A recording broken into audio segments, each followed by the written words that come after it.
Nous sommes le lundi 10 mars, voici le 25e épisode de la saison 6 du JT News Assurance Pro. Nous ouvrirons ce JT avec les derniers résultats en assurance et réassurance et de nouveaux chiffres records. Nous parlerons ensuite stratégie avec l'arrivée d'AXA sur le marché brésilien et un lancement prévu cette année. Enfin, nous ferons le point sur les résultats d'AGCS, la filiale grand risque de l'assureur allemand Allianz. Les annonces de résultats rythment toujours ce premier trimestre de l'année 2014.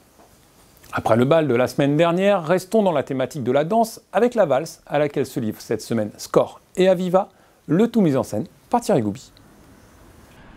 La valse des résultats annuels se poursuit pour les compagnies et la semaine dernière c'est Aviva qui rendait sa copie pour l'exercice 2013. Et l'assureur britannique revient dans le vert avec un bénéfice net de 2,15 milliards de livres.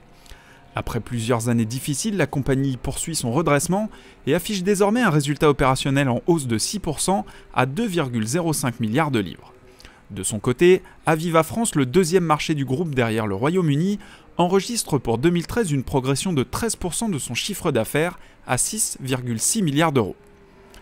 Pour le réassureur Score, l'année 2013 est une année record avec une forte hausse de 31% du résultat net qui s'établit à 549 millions d'euros. Le chiffre d'affaires global de l'entreprise, matérialisé par les primes émises, a gagné 7,8% à 10,25 milliards d'euros. Ces bons résultats sont à mettre au crédit de la branche vie de Score et plus particulièrement grâce au rachat en cours d'année du réassureur vie américain Generali US. Au chapitre des résultats, je vous recommande l'article et le reportage consacré aux annonces faites par le GEMA la semaine passée. AXA est un groupe mondial qui se veut de plus en plus agile. Quand l'assureur français a repéré une région intéressante, il s'y installe dès que possible. C'est le cas par exemple du Brésil où AXA compte se lancer en phase opérationnelle en 2014, comme vous l'explique Jean-Laurent Granier, directeur général de la région Méditerranée et Amérique latine et PDG d'AXA PNC. C'est l'année du démarrage de ces activités au Brésil, à la fois sur le segment des petites et moyennes entreprises et sur le segment des grandes entreprises internationales.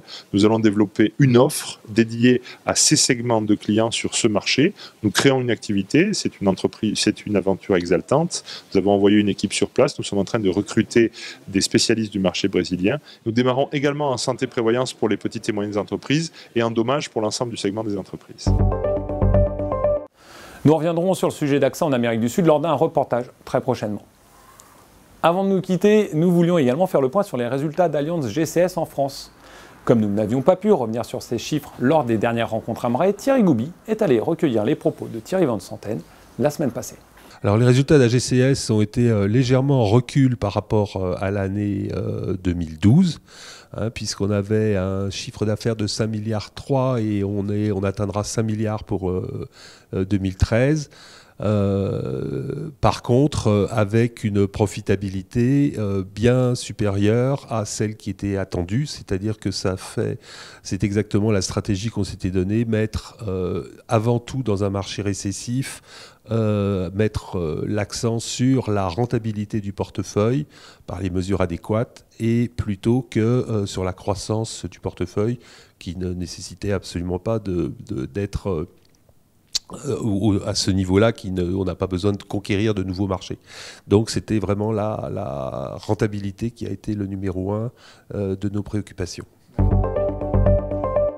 Ce JT est maintenant terminé. Cette semaine, le dossier Assurance Vie continue sur le site. Quant à moi, je vous donne rendez-vous lundi prochain pour une nouvelle édition. Très bonne semaine à toutes et tous.